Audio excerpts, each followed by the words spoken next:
আগেও হাসিনা বলেছিল নির্বাচন কার জন্য দেব, ওই তারেক আইসা দেশ চালাবে সেটার জন্য। কাজে এখানেই হলো ষড়যন্ত্র।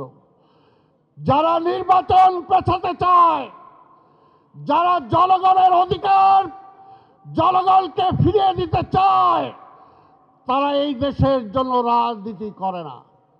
বিএনপি ক্ষমতার জন্য রাজনীতি করে না, বিএনপি জনগণের জন্য রাজনীতি করে, মানুষের জন্য রাজনীতি করে।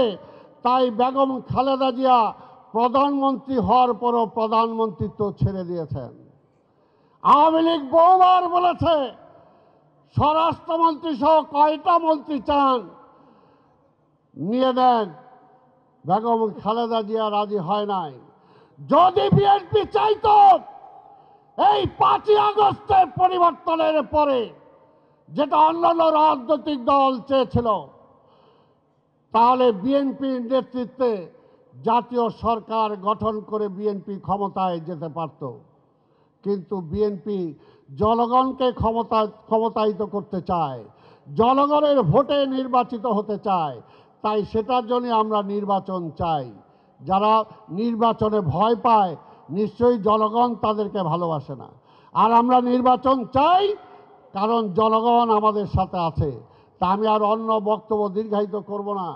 31 দফার উপরে অনেক কথা বলা হয়েছে।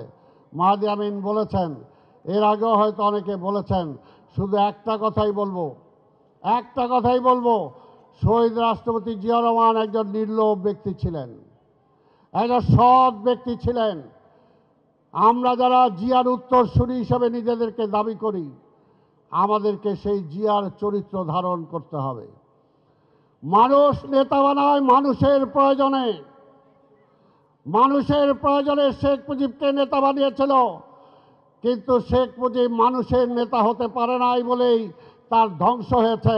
আর মানুষের নেতা হিসাবে আবির্ভাব হয়েছিল শহীদ জিয়ার, মানুষের নেত্রী হিসাবে আবির্ভাব হয়েছিল খালেদা জিয়ার। আমি ইনশাআল্লাহ পরিষ্কারভাবে আমরা বলতে পারি, শহীদ জিয়ার রক্ত যার ধমনীতে প্রবাহিত হচ্ছে, খালেদা জিয়ার রক্ত যে তারেক জিয়ার ধমনীতে রক্ত প্রবাহিত হচ্ছে, আমাদের অনেকেও কিন্তু বুঝতে পারছি না। অনেকের জন্য কিন্তু খালেদা জিয়ার দরজা এবং টেলিফোন বন্ধ হয়ে যাচ্ছে। পরিষ্কার মনে রাখতে হবে, তারেক রহমান বলেছেন দুর্নীতির সাথে কোনো আপোষ নাই, খারাপ কোন নেতা কর্মীর সাথে কোনো আপোষ নাই। কারণ দেশের জন্য প্রয়োজন হলো সাচ্চা দেশপ্রেমিক এবং নির্লোভ কর্মী এবং নেতা। তাই ভাইয়ের আমার, তার মানে এই না যে কর্মীরা না খেয়ে থাকবে।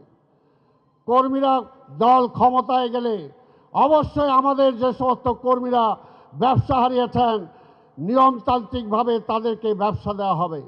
যারা চাকরি পান নাই তাদেরকে চাকরি দেওয়া হবে। কারণ এখানে অনেক প্রোগ্রাম আছে, অনেক কিছু আছে যেটা তারেক রহমান সাহেব অলরেডি চিন্তা করে রেখেছেন, যেগুলোতে দল উপকৃত হবে, দেশ উপকৃত হবে, কিন্তু ওই খাই খাই মনোভাব থাকবে না।